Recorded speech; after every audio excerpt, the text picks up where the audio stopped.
देखिए, सबसे जरूरी इंपॉर्टेंट क्वेश्चन मेरे सामने आता है, मोस्टली मेरे क्लाइंट मेरे से पूछते हैं, डाइट और हेल्दी ईटिंग, इन दोनों में फर्क है। मैं अपने क्लाइंट्स को भी यही बताती हूँ कि डाइट एक ऐसा शॉर्ट टर्म गोल है जो आपको कुछ टाइम के लिए फॉलो करना है, जिसमें आप कुछ टाइम कुछ चीजें नहीं खाते, उसके बाद आप दोबारा स्टार्ट कर देते हैं।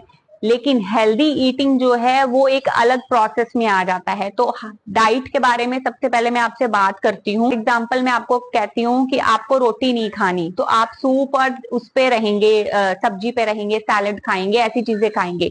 तो ये स्ट्रिक्ट फॉलो डाइट होती है, लेकिन कुछ टाइम के लिए। उसके बाद आप खा सकते हैं, लेकिन माइंडफुल ईटिंग करके, दैट इज अ डाइट।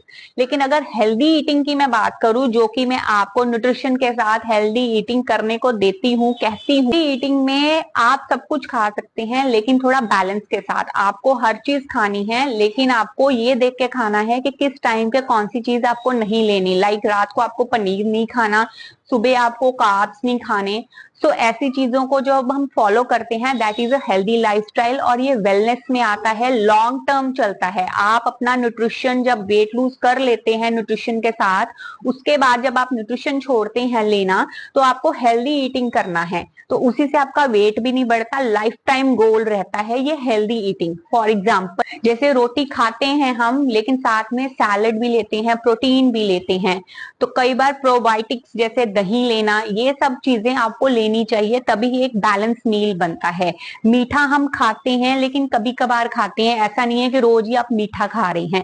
तो ये एक सस्टेनेबल हेल्दी ईटिंग है, जो कि फ्लेक्सिबिलिटी में गिनी जाती है और लॉन्ग टर्म चलती है।